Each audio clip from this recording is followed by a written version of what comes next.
Hi, everybody. This is Gary Dean, and this is our weekend video report for Sunday, January 15th, 2017. I hope you guys are having a fantastic weekend, and let's get started. So, Friday we saw some mixed markets. I'm not sure if the Dow actually closed green or not, but it was pretty weak all day. We saw the S&P was pretty strong, and then towards the end of the day, it gave some back, but the Nasdaq was strong.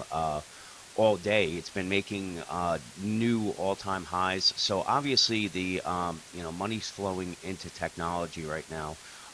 Nothing has really changed as far as the overall view. I believe that there's more points to the downside than there is the upside from this particular spot. And if you're waiting for a swing trade, you just really want to wait patiently. But we're getting close to the time that we really want to start looking for a top, and the markets are starting to act like that, where they're not all running in sync. They're getting very choppy at the tops, and what typically happens is you have a breakout move to the upside that where everybody chases it, and then from there it traps a lot of people on the long side. And when we get a drop, everybody's just anticipating that drop is going to get bid back up.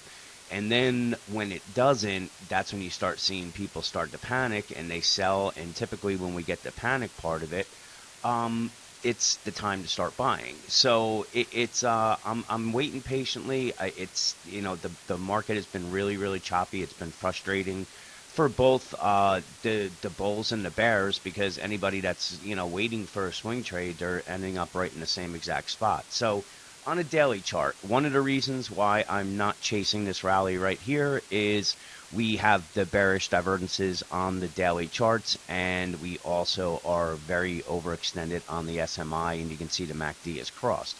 So that does not mean that we can't pop up and make new highs. It just means that I'm not going to chase it because of these warning signals right here. So we've been trading within this wedge. It's broke out of it and then came back up, hit the top of it. So if they're going to make a move to the top, to touch the top of this again, we're looking at a move somewhere up into the 2300 range. So that can be a potential target, and that's something that I've been, watching. So I still think that there's not going to be a big move to the downside until they get the Dow over 20,000 and have it stick. That's going to get people really bullish on the market, and like I said, that's usually where they're going to trap a lot of bulls.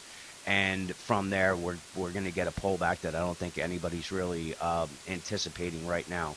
So just from a wave count, 1, 2, 3, and then we made an ABC of a 4, and now we're making the wave 5. So this is another reason why I'm not interested in chasing, because after this wave 5 completes, whether it be at 2300, 2325, it's tough to say exactly where it will end, but when it ends, that's when we should see a 50, 62, or even a 78% retracement from these levels. And you can see that if we get up to the 2300 and we go down to 2126, which is, it's not even a huge pullback, but it's still, 170 points almost. So that's where I'm saying that, and what I'm waiting for is the swing trade to the downside.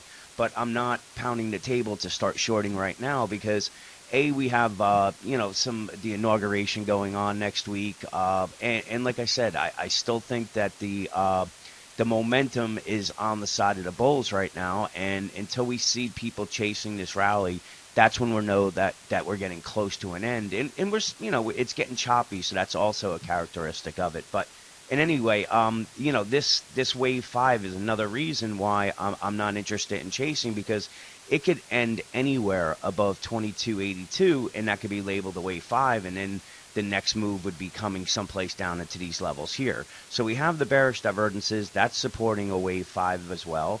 And if we look at at just a 15-minute chart, you can see that we keep running into this resistance right here. Or what's happening is we're taking out resistance by a little bit and then coming back in. And this is where I'm saying it's frustrating both the bulls and the bears, because bears will jump on when this support breaks here. The bulls will, and this is short-term trading, by the way. I'm not, I'm not talking about swing trading. I'm just talking, it's frustrating the ones that are waiting for a swing trade, because the bulls are jumping out when support breaks. The bears are jumping in, And then what happens is reversing and going right back up. And anybody who is short is using this as your stop. So you're getting stopped out and then it's coming back down again. So right now, if we're just looking at, say, reaction lines, the bulls have to get it above this 2278. If they do that, we should have a quick move up to the 2282. If they get above that, then we're looking at 2585, 2590, and then the 2300. What the really the bears have to push it through is this 2268, but there's support right at this at 2271. So we have the moving averages here. You have a support level, and then you also have a pivot. So if they can get it through these levels, then we should see a reaction trade back down to the 2260. But again, these are just fast trades until we can set up for the swing trade. So the bulls had a nice move up. They pulled back. This looks like a little bull flag. That would have me assuming that the next move is gonna be a burst to the upside, and this may be the one that makes people chase. And like I said, once we start getting up there and everybody's really bullish on this market, I think that's going to be the time that I really want to start positioning myself on the short side. But until then, I'm just going to wait patiently and provide you guys with the pivot levels. If you want to make quick trades, you can do it. But until we get to the to the spot where I can take a trade and hold on to it for a week, 2 weeks, 3 weeks, and it's a good amount of points, I'm just going to wait patiently. So with that, enjoy the rest of your weekend, and I will talk to you guys tomorrow.